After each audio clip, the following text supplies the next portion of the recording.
budgets in 2020-21. Next slide. Next. So, members, before we discuss the nominal value of provincial shares that mainly provide for expenditure on education, health services and social development, we need to get an understanding of the development trends within some of these sectors. The first graph shows that 21.6% of learners cited a lack of money as the main reason for not attending an educational institution, while 8.6% of individuals left their studies as a result of family commitments, and approximately 8% of individuals felt that education was useless. This was in terms of this survey in 2019. The top right figure shows that 75.2% of learners who attended public schools benefited from school feeding schemes in 2019, compared to 63.1% 10 years earlier. So although inadequate access to money to pay for fees remains a major hurdle for learners, the attendance of non-fee schools has increased over the past 10 years. The percentage of learners aged 5 years and older who attended schools where there was no payment of school fees required increased from 46.8% in 2009 to 66.2% in 2019.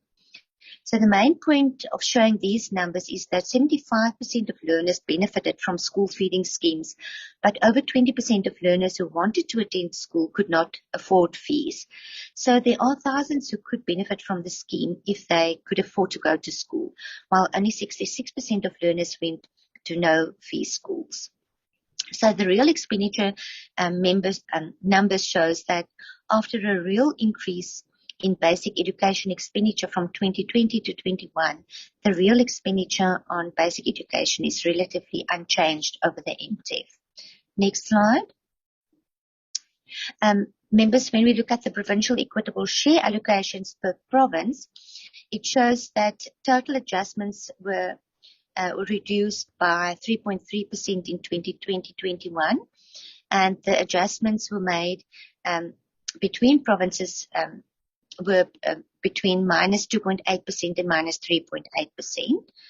When you look at the total estimates in 2021-22, it increased by 0.6%.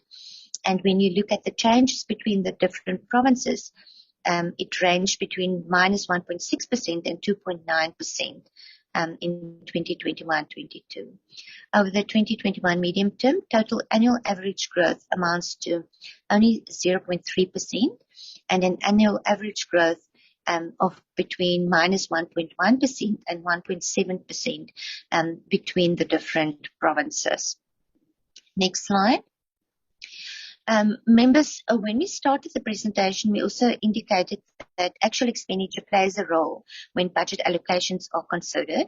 So provincial EMEA information from the first quarter result shows that total payments amounted to 21.2% in the first quarter. In terms of breakdown, education, the education sector has been 22.3% in the first quarter, health 23.9%, and social development has been 19.4%. In terms of the economic classification, you will see on a provincial level, they've spent 22.9% on compensation of employees in the first quarter. Next slide. Provincial EMEA information on conditional grant shows slow spending of 14.1% in the first quarter of 2020-21. And just if we look at individual conditional grants, the ILIMA grant has only spent 2.4%. In terms of basic education, the total spending was 9.1%. The health facilities only spent 17.9%. In terms of social development, they've spent 10.3% on early childhood development. And the reason for showing actual spending is also to show that it might result in underspending at the end of the financial year, and departments might ask for rollovers to the 2021-22 financial year during the adjusted budget period. Next slide. So members, despite the slow spending in the first quarter, provincial conditional grants increased by 7.6% in 2021. from the revised estimates for 2020. And members, we also indicated at the beginning of the presentation, beginning that 2021 allocations compensated provinces for the reprioritization during the adjusted budget in 2020. So when we use the first grant, comprehensive agricultural support, just as an example, you will see that grant were adjusted downwards by 21.8%, but that grant increases by 30.8%. In 2021-22. Also, if we just use HIV-TB as an example, that grant increased by 11.6%, but also just to note that the COVID-19 component is now added to that specific grant. So in the adjusted budget, it increased by 11.6%, and it increases further by 1.3% in 2021-22. So just in terms of the local government members, we've illustrated the importance of national and provincial government allocations towards the socioeconomic situation in the country. Next slide. Now we move to the local government sphere, which has a role to play not only in the socioeconomy, but also in regional economic growth. So the basic services component of the local government equitable share critically provides for free basic water, sanitation and electricity and refuse removal services to all or 100% of indigent households. Government intends to consistently, however, decrease coverage over the medium term. So in 2021-22, that coverage decreases by 96%, in 22-23 by 94%, and it will only cover 88% of households in 23-24. So government claims that the impact on service delivery should be minimal because municipalities have not rolled out free basic services to all indigent households. Next slide. So members, this slide just shows a slow increase in expenditure on water services over the 2021 medium term, despite the fact that 2.1 million households did not have access to piped water in 2015. And by 2019, 3.2 million households did not have access to piped water. And more than 1.5 million households reported poor water services in 2019. Next slide. With this slide, members, we want to illustrate the importance of the implementation of public transport network at local government level. So the cost and quality of public transport influences levels of labour force discouragement. The number of passengers journeys declined from 62.6 million in March 2017 to 42.5 million in 2019, which could be attributed to the collapse and problems of the passenger rail system or the non-availability of a bus network. And not all recipient cities of the public transport network grant have successfully established public transport systems. And we've also seen that was also the reason for the reduction of this grant during the 2020-21 adjusted period. The next slide shows the detail of the grant allocations of the 21 medium-term expenditure framework. So in terms of the direct conditional grants, they were reduced by 8.7% in 2020-21 and is estimated to increase by 13.6% in 2021-22. Although the public transport network grant was reduced by 31.9% in 2020, it is estimated to grow by 48.4% in 21-22. We must just make sure that the allocation is spent and that we basically implement the policy in terms of the transport network. Also to note that local government has only managed to spend 28.6% of the grant in the first 6 months of the 2020-21 financial year. And it is expected that the slow spending could result again in a rollover to 21-22 during the adjustments period. Next slide. So members, I'm ending off the presentation. So the next 2 slides provide information on the revenue and expenditure trends per province for the first 6 months of the local government financial year, as well as the expenditure on local government conditional grants, but you can go through the numbers at your own time. Thank you. Thank you, Dr. Landi. Chairperson and honourable members, what we're trying to emphasize here is that the COVID-19 and related economic shutdowns, lockdowns has worsened already high levels of poverty and inequality in South Africa. We've seen a number of layoffs, some of the sectors are worse affected by others. But also you look at the informal economy as well has hardly hit by economic shutdowns related to COVID-19, which then requires a lot of expectations that government will chip in to try to provide households in this regard. Even before the pandemic, there was a slow progress in dealing with service delivery backlogs from different spheres of government. Although before, as I said at the beginning of the presentation, we tried to provide status of the development indicators before the pandemic. We had seen the signs of improvement in development indicators, but again, towards that time, we've seen there were already signs of regress on some of these indicators. Dr. Lani mentioned the issue around water at the local government and other sectors of the economy. So as a result, the pandemic and related economic shutdown will raise some of the service delivery gains achieved over the decade and continue to put more pressure on government service delivery, both the spheres of government. Government intends to consistently decrease coverage of basic service component of local government sphere that critically provides for free basic service to the indigent household over the medium term, which is a bit of a concern. It is clear that the division of revenue, chairperson and honour members, did not turn out as might have been envisaged in the years before the pandemic. And as the effect of the pandemic in the economy and the public finances and society has forced reprioritization, some of the spending patterns, or some of the allocate to more needy areas. But I think what we're trying to emphasize is the government had to make hard choices in the budget.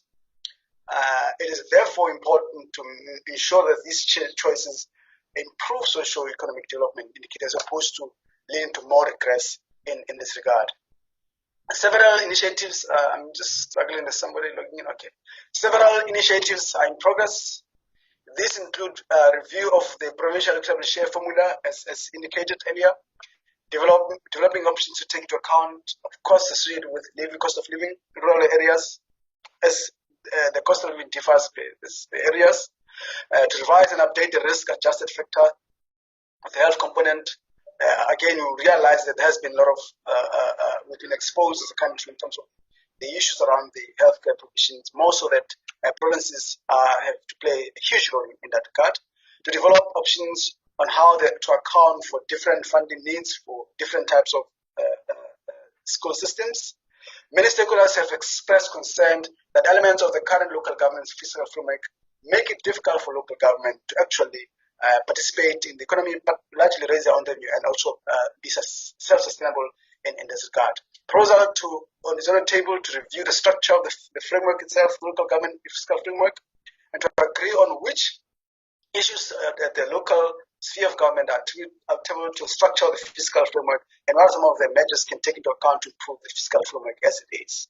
There is further need on our members and chairperson to ensure that there is equitable, adequate skills and capacity in government and all spheres of government, by the way, to be able to implement the budgets, as allocated.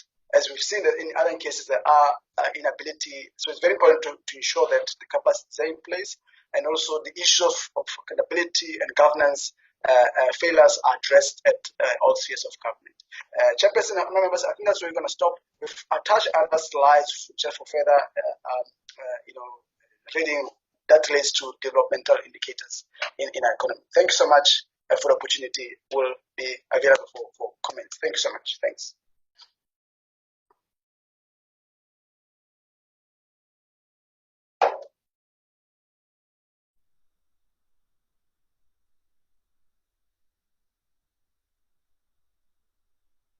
Hello, are you there? Hello, Chair. It looks like the chairperson has been kicked out by the system. Okay, Mr. Dadu or I'm here. Kiva, can you please hold on for the chairperson for now? Okay, I'm here. Good morning. Morning, Honorable Tata. Kiva. I'm here.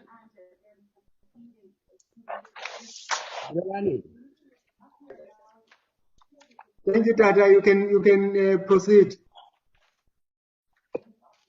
Okay, let me double check. Honorable Kiva, are you there?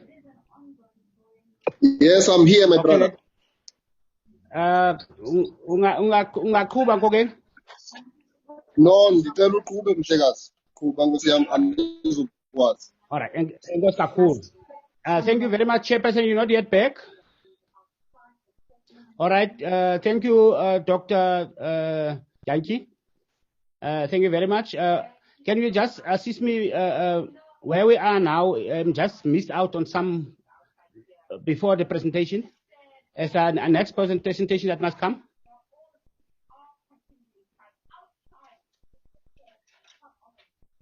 Hello. No, Mr. Njadu, we are proceeding now to taking questions. The two presentations have been completed. That's what I want to figure out. Yes. Thank you very much. Thank you very much, members. Good morning to all the members, and as acting chairperson until the chairperson is coming back, that I will take the process forward in terms of allowing members for questions from the presentations. Can you allow members to raise their hands so that we get questions for clarities and inputs? I see Honorable Molotane. Honorable Molotane, and who next? Any other hand? Any other hand? Okay, Honorable Molotane, it's over to you while we are waiting for other hands. Thank you, Acting Chair. Let me start by welcoming the two presentations and pass greetings to colleagues. As the resources will be distributed to provinces and local governments through this equitable share, it is important to make sure they serve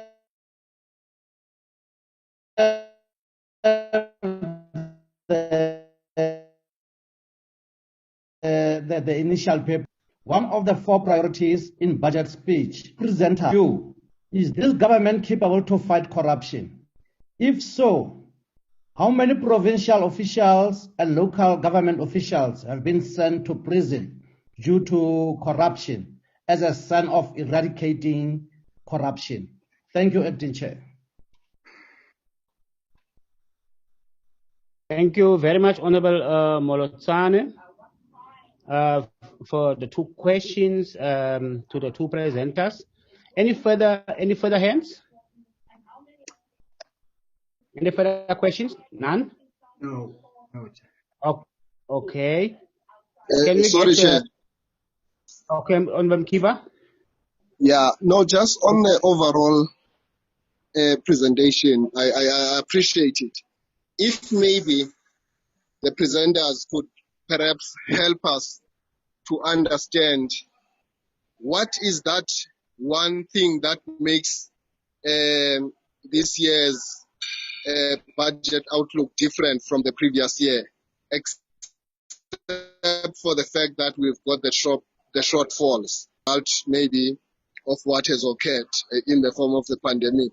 What is it that makes this budget different, and which points out to an intervention 6 in terms of what we are doing as a country, in terms of what we are progressing in ensuring that we reach higher levels of efficiency and effectiveness as we move ahead? Because I would be worried if we are just maintaining and managing the status quo.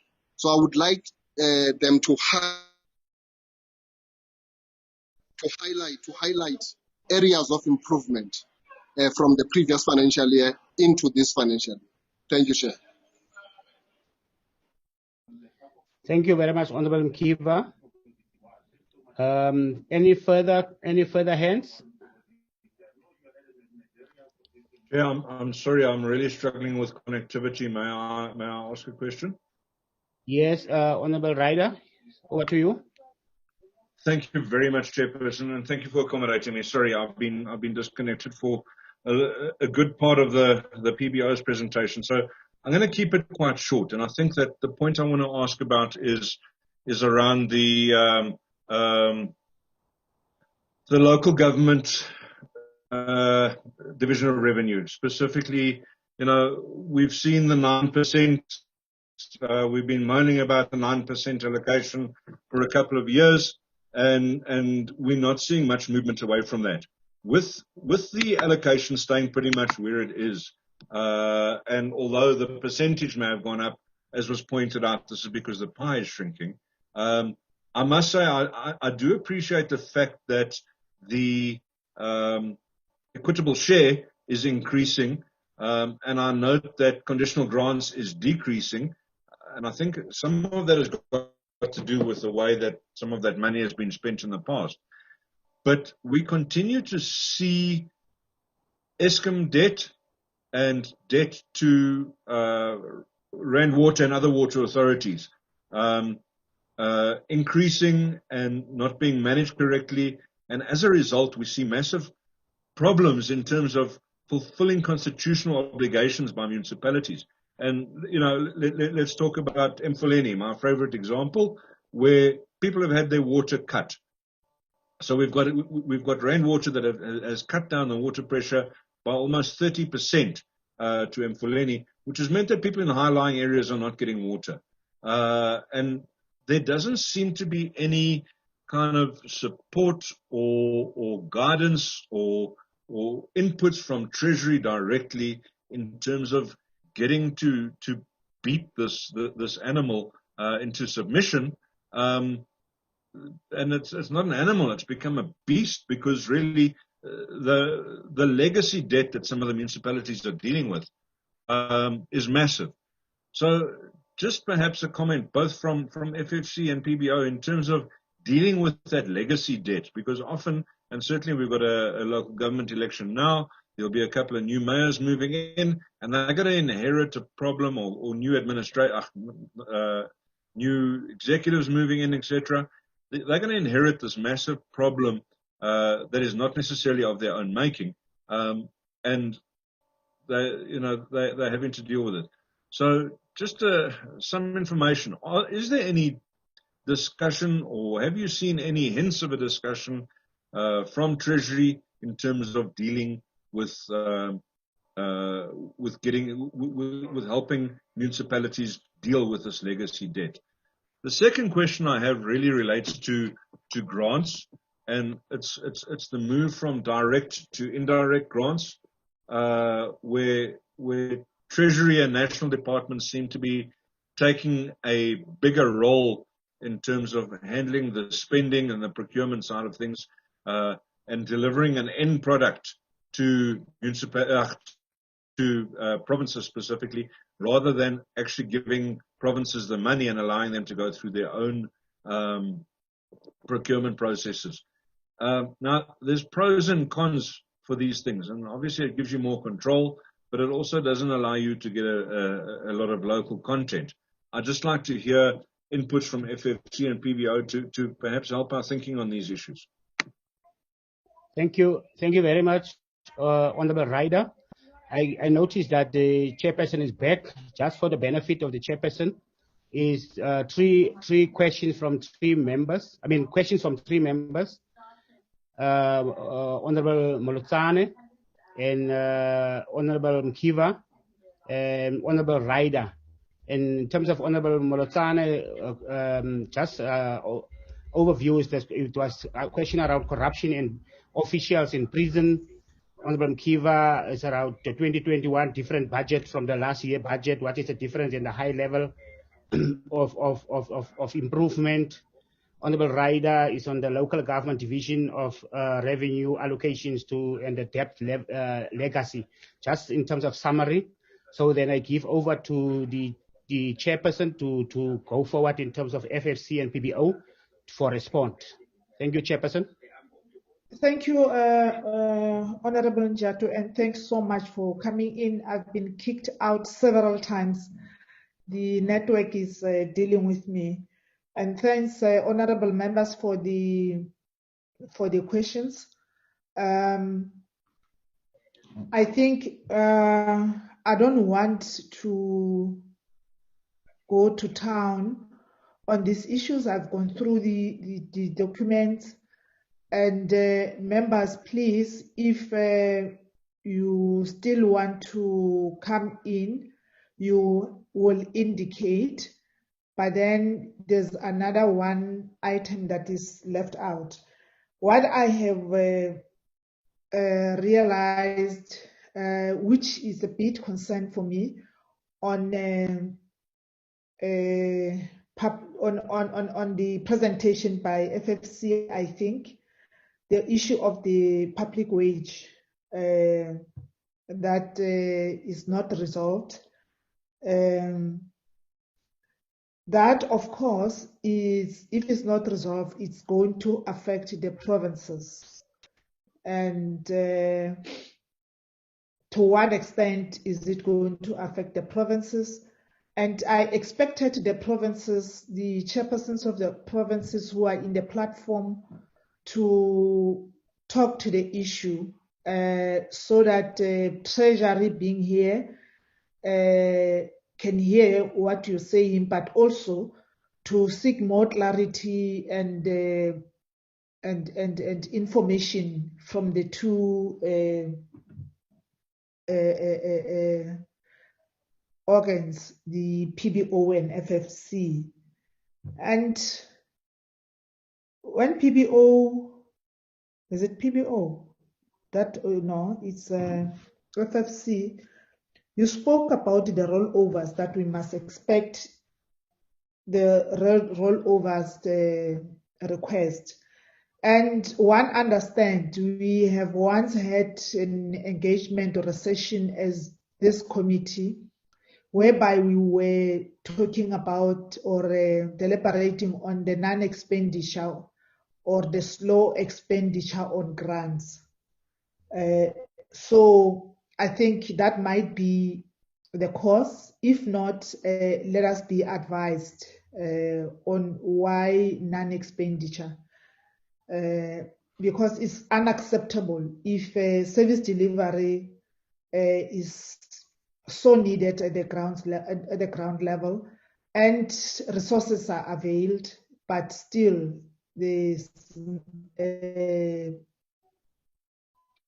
slowlessness in terms of expenditure. On the PBO, public transport reduced by 1.3 billion. I remember in 2019, as a committee, we have complained and raised concerns. Even in our report, we have resolved. We have made recommendations to public transport department in as far as this reduction and shifting of funds on public transport. I just wonder, in terms of your analysis, who is going to be more affected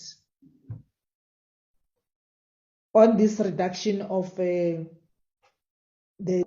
public transport grants, the 1.3 billion? Who is going to be more affected? Because we know that the poor and the working class are the ones who rely more on public transport. Now that we are on level 1, the economy is expected to also respond to the level.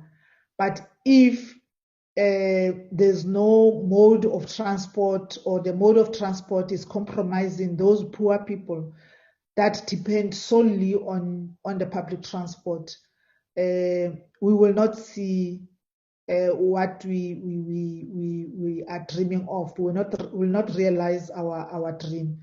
So I just want to be able to get the thinking of PBO in terms of this.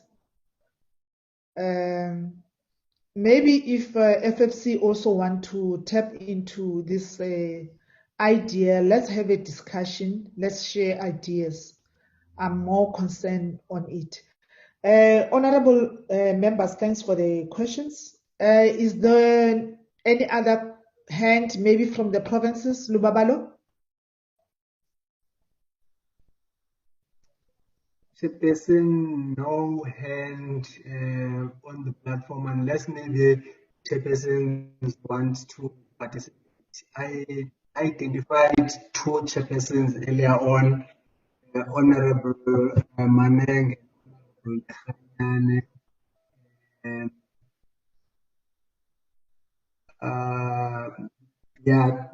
those are the two chairpersons that recognize on chairperson. Unless maybe they want to participate directly, but there are no hands. Okay. No, thank you. It's fine. Can I hand over to FFC first to assist the committee and the chairpersons from the province on issues that they have raised? FFC, over to you. Thank you, Chair.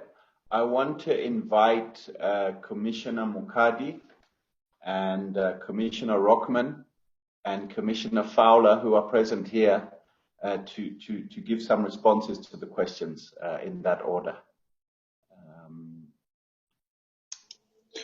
Commissioner Mokadi. Thank you, Chair. Oh, yes, thank you, Chair. Yes, through the... Just a minute. Your camera, I think the setting on your camera, we can see your the picture. We can't see your head, but we can see what is above your head. Chair. We can't see your face. Yes, through your chair, could I then bring down the camera so that I can then just respond to the question that I would like to take? Yes. That will be better. Thank you. Thank you very much, Chair. I just want to respond to the question raised by Honorable Moletsani, that of corruption. Our chairperson, in his concluding remarks, made mention of our recommendation that national government needs to be decisive and have a coherent strategy as well as political will. That may be just a one-liner, but that one-liner was informed by a deeper discussion on the recognition of the state of affairs through the three tiers of government with regard to corruption and the lack of political will and decisiveness to deal with that. We know that there are general processes that are in place with regard to dealing with that, but the overall impression on the citizenry is that not much is being done, and this leads to a lot of lawlessness and a deficit in trust. With regard to this, we have suggested with regard to adopting fiscal policy to respond to this, a reversal of public entities and local government financial and operational positions which are caused by maladministration and governance failures through financial mismanagement and corruption. And we have also realized that it is necessary to develop yet another front of dealing with corruption, just rather than jailing people, to provide additional capacity in terms of leadership through the 3 tiers of government. And for this reason, FFC has embarked on a research to adapt and suggest those adaptations of leadership that could have a bearing in terms of proper governance, management and efficiency through the 3 tiers of government. Very shortly, as soon as the research is finalized, we hope that that could just also be an addition to helping solve this scourge that is happening. And with regard to a broader coherent strategy, the FFC also recognized that the shortcomings, right from reductions in ECD up to reductions in NASFAS, eventually have a cumulative effect of marginalizing a lot of other people who may not actually finalize and reach successful education. And as a result, then they get kicked out of the system and are susceptible to criminality, which eventually finds its way into the system and also puts a strain with regard to social funding and so forth. So the part of the coherent strategy in the line that the chairperson has concluded is actually referring to those kind of issues, that there's a need to have a proper coherent strategy in terms of dealing with this, rather than just on one individual issue where somebody's committed crime and then goes to jail. That's not incorrect. That's got to be done. But over and above that, there's got to be a kind of shifting in terms of social conscience of people and how citizenry responds or take responsibility for their civic issues. Thanks, Chair. Thank you very much, Chair. I'm done. Okay. Done.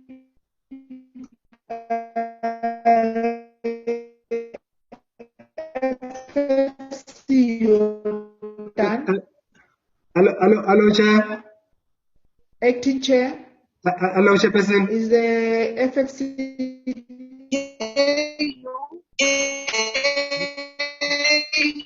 Chair.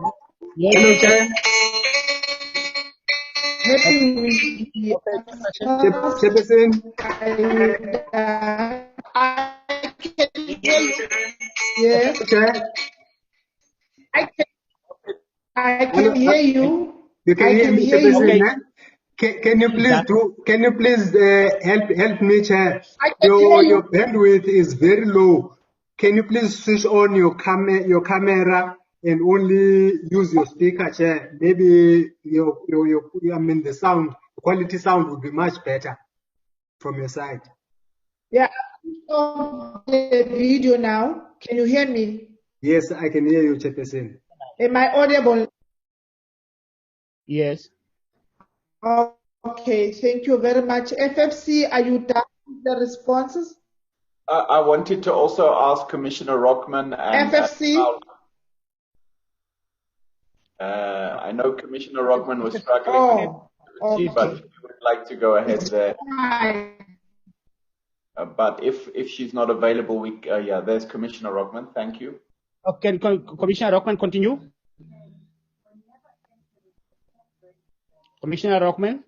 Thank you, Chair. Okay, it's fine. I'm also going to, can I leave my video off because I think everyone is struggling now with technicalities. Can I continue? Yes, you may go.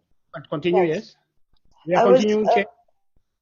I can just talk to the issue of the escalating debt, outstanding debt owing to Eskom and the water boards. I think the Honourable Rider is correct. It's a legacy issue that future mayors are still going to be dealing with for a number of years. Yes, you may. Sorry? We know that between COCTA, National and Provincial Treasury, Okay, Chairperson, we are having Commissioner Rockman is further responding. Are you there, Chair? Yes, I can't hear her anymore.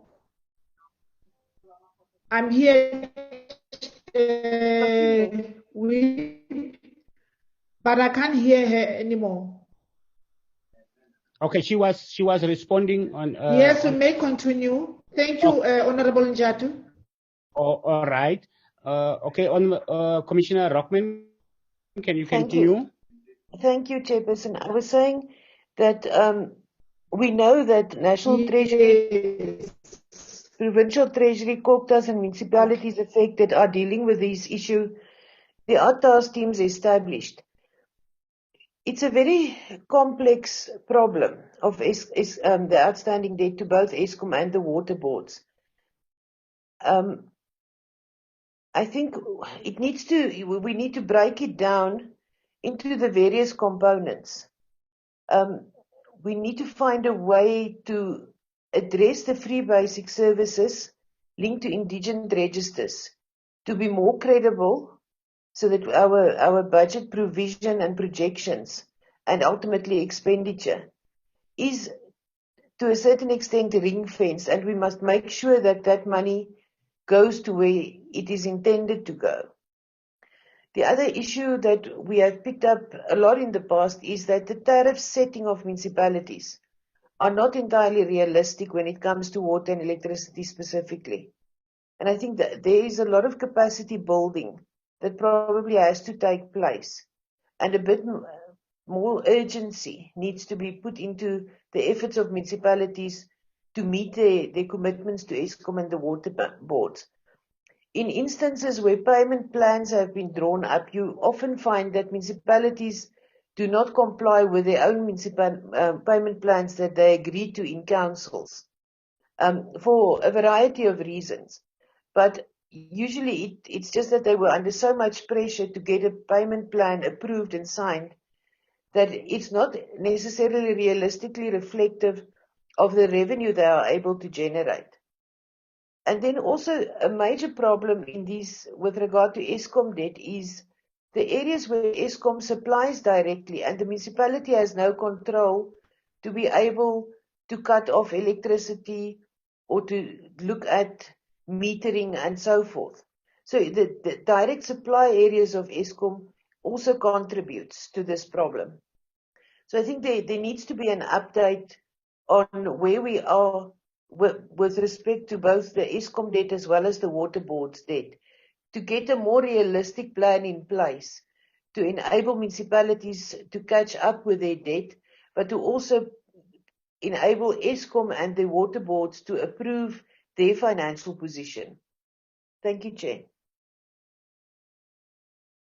Thank you, Commissioner Rockman. Anything further from FFC?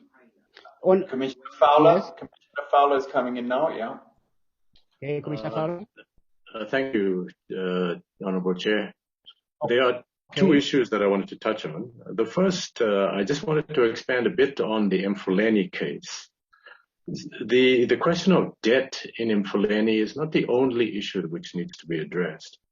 The key issue there is that in the last 20 years, the economy has declined massively because of the privatization of the ISCOR plant, which once employed 14,000 people, now employs 2,300.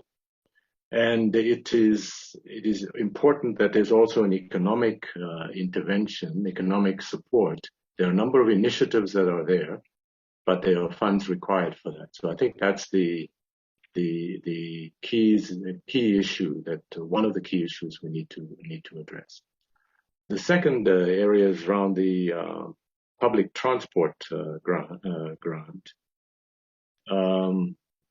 That issue, clearly it shows, statistics show in most parts of our country that the poor who are captured in the townships spend most of their income on transport and food. And so a cut in the transport grant to change the way transport works is, in fact, will impact the poor and the working class most significantly. The alternative approach to the cut is to change the way the transport grant is now being spent. Currently, it's being spent on in many of the large cities, the rapid transit system, which unfortunately has very, very expensive infrastructure, and cheaper infrastructure could be used, which would serve the same purpose, not having expensive stations and having a much more effective stations that could serve the same purpose, but not be as expensive. So that would be one of the key recommendations I would make. And I would also support Commissioner Mokadi that the key issue around corruption is a national campaign. International experience has shown that the only way to address corruption is a national campaign.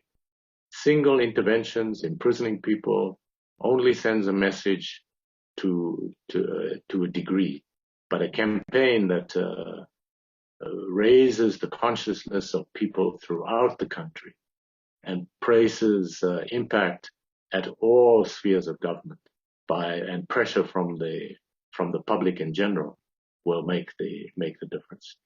Thank you very much, Honourable Chair. Thank you very much, Commissioner.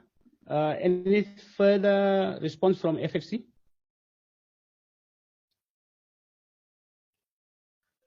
You're on mute. Sorry, Chair. We are done now, Chair. Thank you very much. Okay. Thank you very much.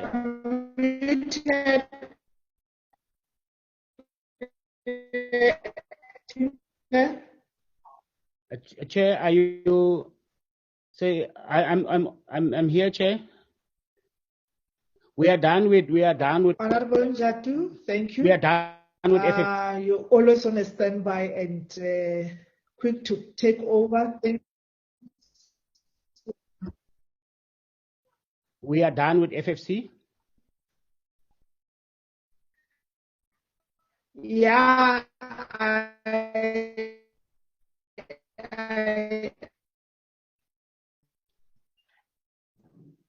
Can we continue with further responses for PBO? With FFC. Yeah, we are done with FFC. Can you continue with PBO?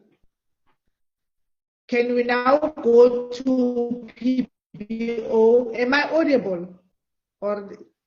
Yeah, not so clear, but we then going to continue. Am I audible, Honorable Njatu? Yes, I can hear you, Chair. Okay, can we then allow PBO? Yes, okay. To respond and share the ideas with us. Thank you, Honorable Njatu. Thank you. PBO, you may continue. Thank you, Chair. Thank you so much, honorable members. Thank you so much, Chairperson. PBO.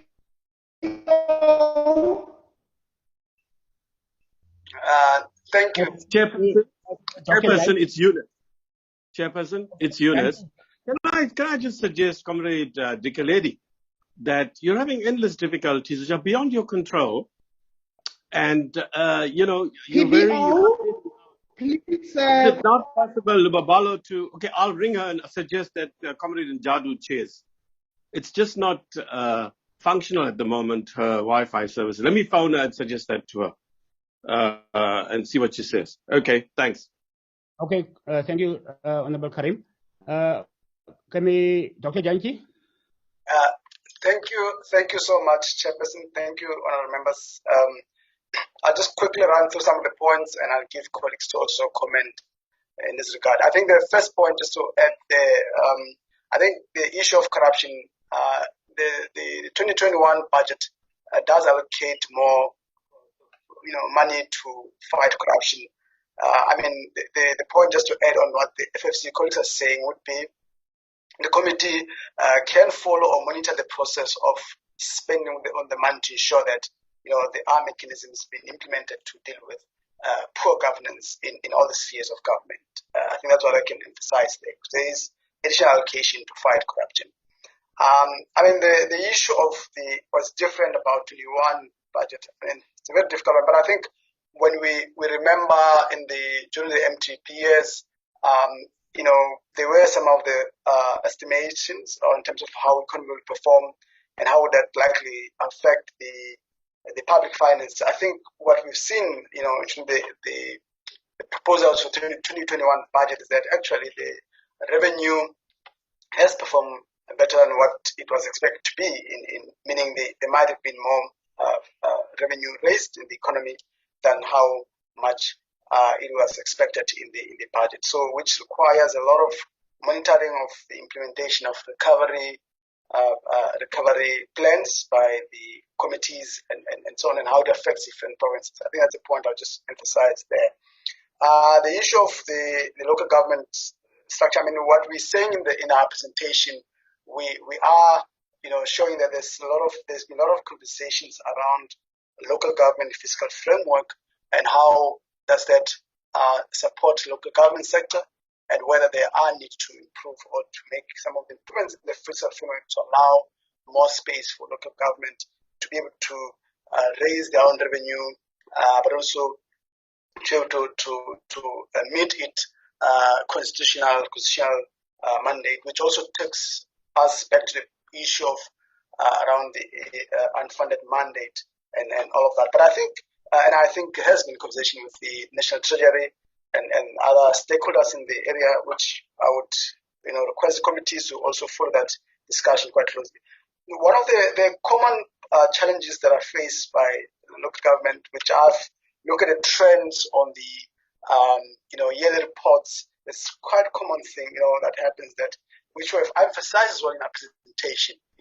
The lack of the inadequacy of accountability measures and lack of skilled personnel and institutional capacity, at many of the local government to be able to implement service delivery plans and realize those service delivery plans, which in a way is lack of being able to raise funds, able to follow through, and most important, which we emphasize in our presentation, Chairperson and other members, is the issue of ensuring there's proper accountability mechanisms at both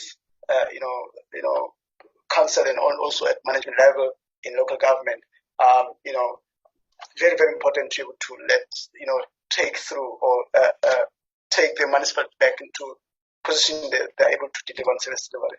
But also one of the points that came up was the issue of failure to monitor public finances throughout the budget cycle, which at the end of the day you realize later, which is of course this also interlinked with the issue of capacity, to monitor the situation throughout the year. At the end of the day, we realize there are some challenges that are in place. So I think that's the comment I want to make around the issue of local government in this regard. I mean, it's quite generic there, but I think it's very important factors which comes across throughout all the provinces and throughout the years: lack of adequate accountability measures and lack of necessary capacity in many of the local governments. The issue of public transport, I think in our previous presentation, we have shown that actually it is very interesting because majority of the study shows that actually majority of South Africans who use public transport actually rely heavily on the taxis, which are in many instances are not benefiting from the public finance benefits, and also largely because some of the public sector provided public transports are not reliable, regulated trains. So it's a very, very important aspect because households are losing out a lot of money on taxis which are not receiving benefits because the lack of proper infrastructure in public transport. So I think it's a method every province would probably want to follow through. So in this regard, Chairperson and honorables, I'll give Dr. Orlandi and further other colleagues to comment in this regard. Thank you so much. Dr. Orlandi. Okay. Thank you, Director. So in terms of Honorable Mukiva, he just wanted like an overall picture. The overall picture actually shows, Honourable Bakiva, that we've reprioritized a lot of our compensation funds. We've reduced compensation throughout all the function groups because we had to reprioritize funds towards Eskom. Remember, we allocated 31.7 billion to Eskom. And then we also reduced provincial equitable shares, I think by 27 billion. And just one example in terms of the police compensation were reduced by 11 billion in 2021-22. But on the other hand, if you look at the structure of the compensation of employees in police, there's still a lot of high-level positions. So when you look at the overall picture in terms of how they structured their compensation, it's not that they increase the lower levels and decrease higher levels. So there hasn't been that kind of change within the numbers in police, although we don't really agree that we decrease the police because we need the police for the safety and peace and security issues. But then again, we've taken the money away, but we don't really know how they've restructured their COE. In terms of,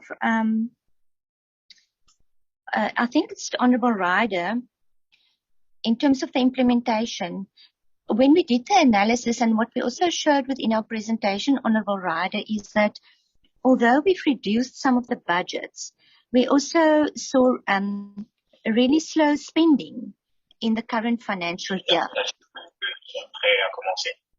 So it's also a matter of implementation in terms of how we spend the money and in terms of performance.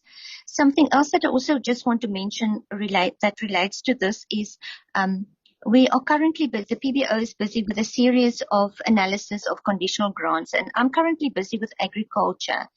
And it's actually frightening to see the duplication within the different grants in terms of the outputs. And also, it's also very frightening to really see the performance on the agricultural grants. So there's a lot of things that contribute in terms of not spending and or not seeing the impact, because we're allocating funds towards different things but with the exact same output. In terms of the movement from direct to indirect, I'm not convinced that it is the ideal situation, because if we can just look at the example of health, in terms of the NHI, the indirect proportion hasn't been spent, and the national government has also now seen they couldn't appoint any GPs for NHI purposes. So that function has now been allocated to provinces. It's not going to be a national function any longer to contract GPs to provide services.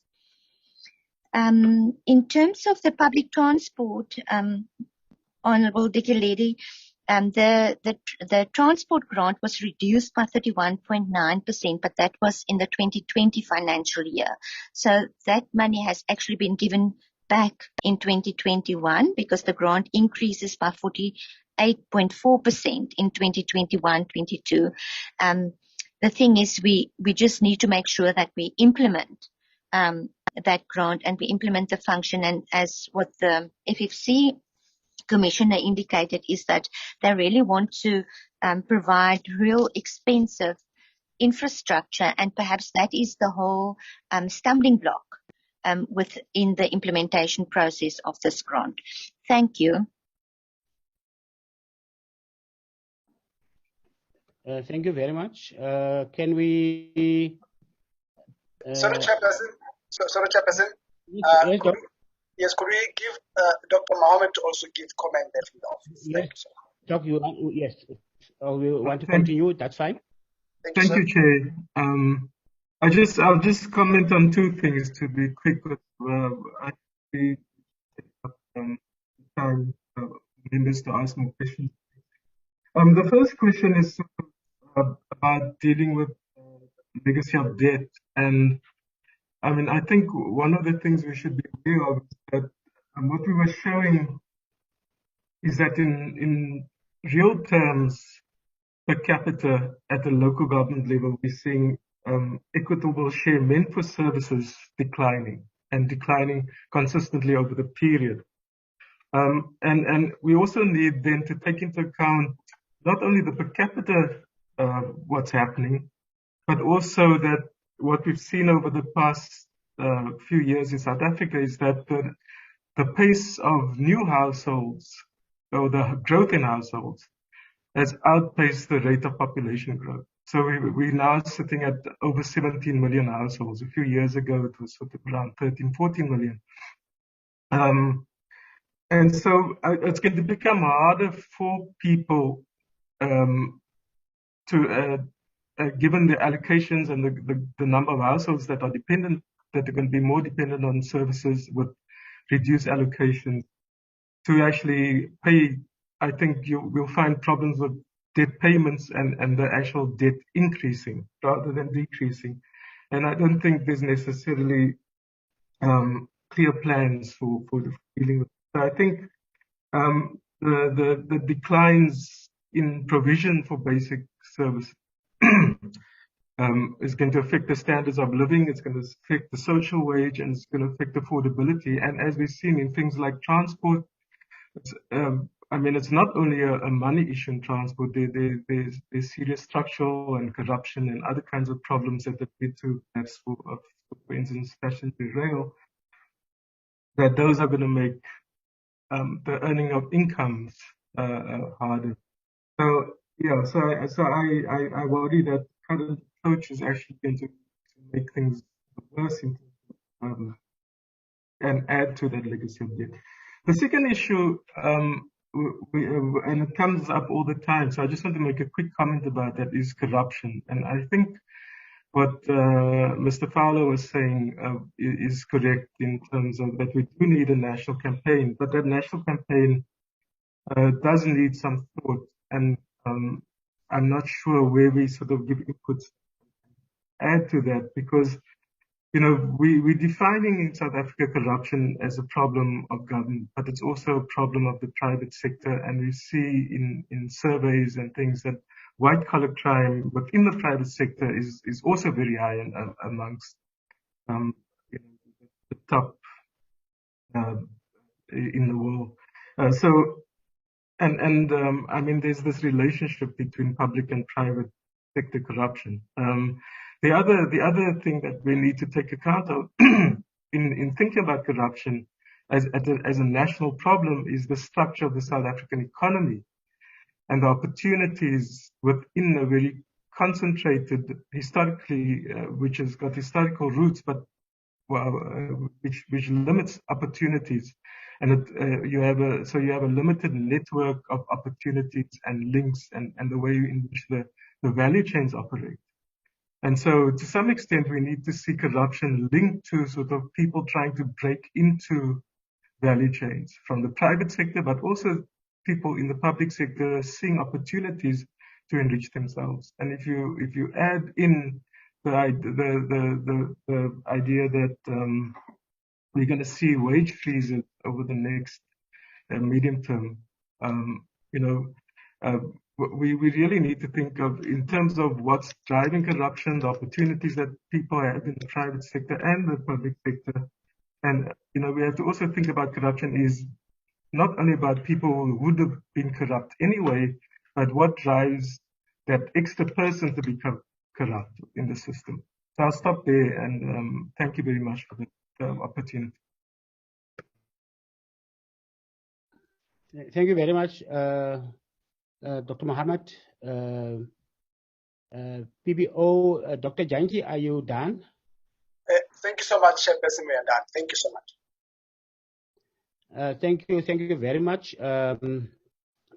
FFC, PBO, are there any further questions from the members? Any further hands? Bulelani? Any further questions? No, Chairperson. No, okay. Yes, Yeah, Chairperson Mahlangu is still experiencing challenge with network. So, Chairperson, we then gonna get further members to the next. We are done with briefings from the FFC and PPO. And then the next session that I will be handling, mandated by the chairperson, that we deal with the minutes of the previous meetings, which will be Bulelani, you will assist, but I will also just indicate as to how this minutes is unfolding.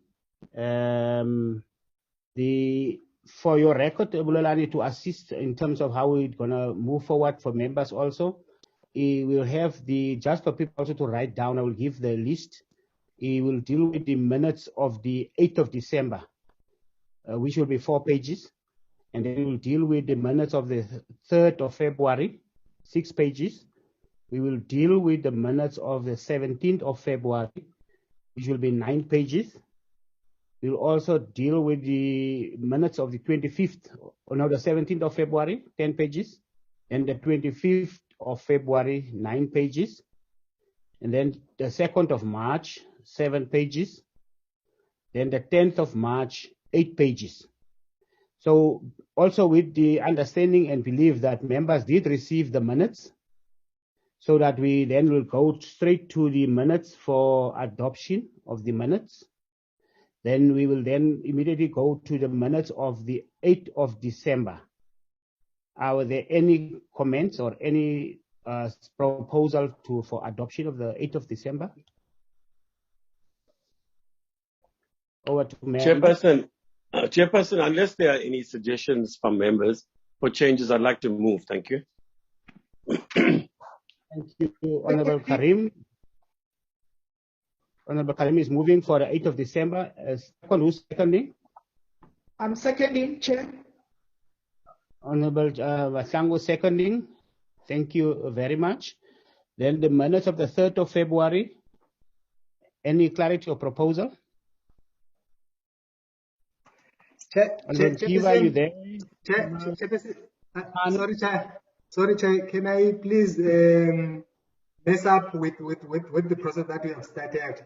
I would like to request that for procedural purposes, that even though Chairperson is not chairing this session, but as the chairperson, as designated chairperson, she must not move or second, because this meeting will appear one as if she is chairing. So as a chairperson, she can't move or either second. But we understand her challenge, that is because of the network, but other members can participate even though she is present, because it might create a confusion in the minutes. Yeah, Chairperson in Jadu, what has our Chairperson Mahlangu got to hide that she quickly seconded my moving it? Okay, Honorable Mahlangu, how is your network now? I can't predict on it, Chair. Just continue. Okay. Right. Can we get a seconder to Honorable Karim on the 8th of December? Dennis Ryder. I'm going to call the members just to respond if there's any response. Honorable Mkiva, Honorable Ryder, Honorable Okam, Honorable Manokhane, Honorable Murtane. We need a seconder for the minutes. Yes, I'm here. I'll second, no problem. Only because Eunice told me to. Okay. No. Okay, thank you very much, honorable members. We come to the 3rd of February. Any proposal? Let me move for the adoption of the minutes, Mhlekazwam. This is Zolani Mkiva. Okay. I second Eunice Karim, thank you. Also seen Honorable Marakhane. Okay, we take Honorable Marakhane, then for this, Honorable Eunice. Honorable 17 February proposal. 17th February. Eunice, I move. Thank you. Okay, Honorable Eunice. Let me second the Honorable Karim. Thank you. Mkiva. Yes, Honorable Mkiva. Who said you can do that, Solani? 25th of February. Proposal. Adoption of some minute. 25th of February, Honorable Mkiva. Let me move for the adoption of those minutes. I see our writer, they are sleeping in the meeting. Okay, thank you, Honorable Mkiva. Second, Honorable Rana is seconding. I second, Chairperson. Honorable Marakhana is seconding. The 2nd of March. 2nd of March proposal. I move. Thank you, Chairperson. Honorable Eunice, where's Honorable Ocamp? I don't, Honorable Tatuit, where I don't hear anything from you. Are you seconding? Honorable Ocamp sent his apologies for today, Chair. He's okay, no, sir, I didn't get that. All right, 2nd of March. Honorable Ryder, you are seconding the 2nd of March? Yeah, why not, Chair? Okay, the last minutes are the 10th of March proposal. 10th of March. Yeah, let me move for the adoption of those minutes, Chairperson. Mkiva. Seconder. It's a great honor, Chairperson, to second that meeting. Okay, seconded by Honorable Karim. Yeah, members, thank you very, very much. Chairperson, before you close the meeting, can I raise a point of order? You see, I worked very hard today. I worked very hard in moving and seconding a lot of minutes, Chairperson. That's over and above the normal duty of a member of this committee. Could you please recommend me for a performance bonus? Thank you. I will give Mahlangu, the chairperson of the committee. And can you please cut the chair off? She's inflicted herself on us for too long. Even as a baby crying. She's frightening the poor baby, Chairperson. Okay, yeah. Members, the chairperson of the committee is in the meeting for record.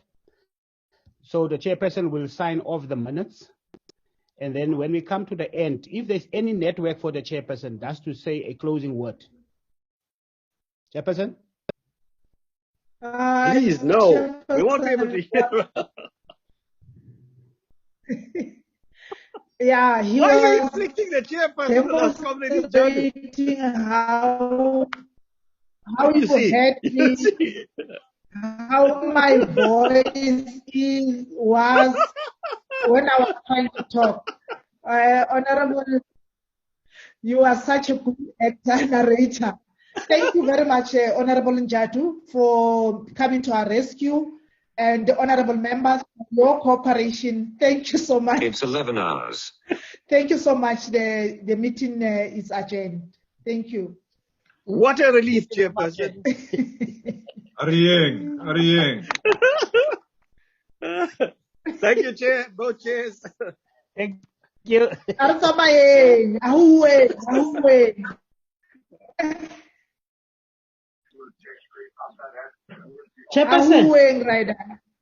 Chairperson, umukwana ngwana o lla jwa.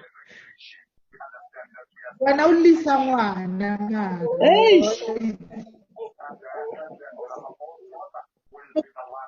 Wa o lisa bana. Wa nkhabile pelo.